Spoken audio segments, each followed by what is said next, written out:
बहुतेक लोकांना वाटतं पगार जास्त असेल तर भविष्य सुरक्षित असतं. पण सत्य वेगळं आहे. एक छोटी सवय जी तुम्ही दररोज करता तीच ठरवते तुम्ही आयुष्यभर आर्थिक अडचणीत राहाल की शांत, सुरक्षित आयुष्य जगणार. कल्पना करा, दोन व्यक्ती समान उत्पन्न कमवतात. त्यांचे वयही सारखे आहे, एकाच शहरात राहतात आणि खर्चही सारखाच करतात. 10 वर्षानंतर एक व्यक्ती पैशांमुळे तणावात आहे, तर दुसरी शांत, आत्मविश्वासी आणि आर्थिकदृष्ट्या सुरक्षित आहे. काय बदलले? नशीब? नाही. बुद्धिमत्ता? नाही. उत्पन्न? तेही नाही.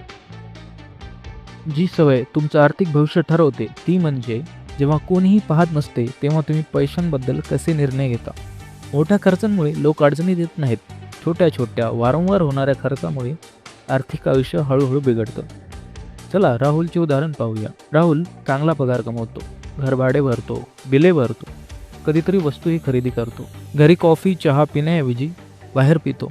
सोपं आहे म्हणून फूड डिलिव्हरी ऑर्डर करतो. OTT सबस्क्रिप्शन घेतो, ज्याचा तो कदाचित क्वचितच वापर करतो. त्याच्यासाठी प्रत्येक निर्णय त्याला लहान वाटतो, नुकसानकारक वाटत नाही. पण खरी समस्या इथेच आहे. हे जे निर्णय आहेत ते पुन्हा पुन्हा घेतले जातात. दररोज, दर आठवड्याला आणि दर महिन्याला. एका वर्षानंतर हजारो रुपये खर्च झालेले असतात. 5 वर्षानंतर संधी हातातून गेलेले असतात. 10 वर्षानंतर होतो तो पश्चाताप. हे उदाहरण जरी राहुलचं असलं तर ही तुमची आणि बऱ्याच लोकांची सत्य परिस्थिती आहे. त्यांना खर्च कुठं होतोय आणि पैसा कुठे जातोय हेच लक्ष देत नाही. आता कल्पना करा, राहुलने एक सवय बदलली. खर्च करण्यापूर्वी तो थांबतो, स्वतःला एक प्रश्न विचारतो, हे माझ्या भविष्यासाठी फायदेशीर आहे की नुकसानकारक? हात थांबा, सगळं बदलतो. खर्च सवय राहत नाही, तो एक निर्णय बनतो. जर तुम्हाला ही सवय खरंच लावायची असेल तर फार मोठं काही करायची गरज नाहीये. फक्त 3 स्टेप्स फॉलो करा. स्टेप 1, फक्त 30 दिवस तुमचा प्रत्येक खर्च लिहा. काय खर्च केला, कशासाठी केला, बस इतकंच. चूक बरोबर ठरवू नका. स्वतःवर टीका करू नका. फक्त सत्य पहा.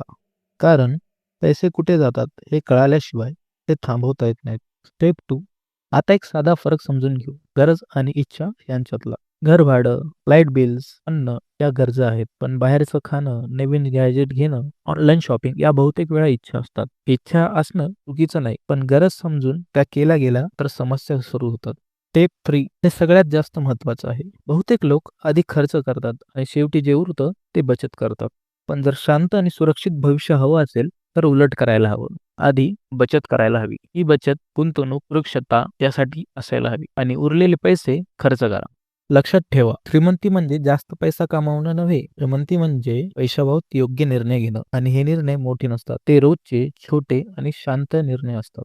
जर या व्हिडिओतली माहिती तुम्हाला उपयोगाची वाटली असेल तर व्हिडिओला लाईक करा. कारण लाईक म्हणजे हो, मला हे महत्त्वाचं वाटलं असं स्वतःलाच सांगणं असतं. अशी सोपी, खरी आणि उपयोगी आर्थिक माहिती हवी असेल तर चॅनलला सबस्क्राईब करा. ही सवय आज तुमच्या एका क्लिकने सुरू होऊ शकते. आणि हा व्हिडिओ तुमच्या त्या मित्राला, भावाला किंवा कुटुंबातील व्यक्तीला शेअर करा ज्याला पगार आहे पण भविष्याबद्दल शांतता नाही. कदाचित आजचा हा व्हिडिओ त्याच्या आयुष्यातला एक महत्त्वाचा थांबा ठरेल. पुन्हा भेटूया. धन्यवाद.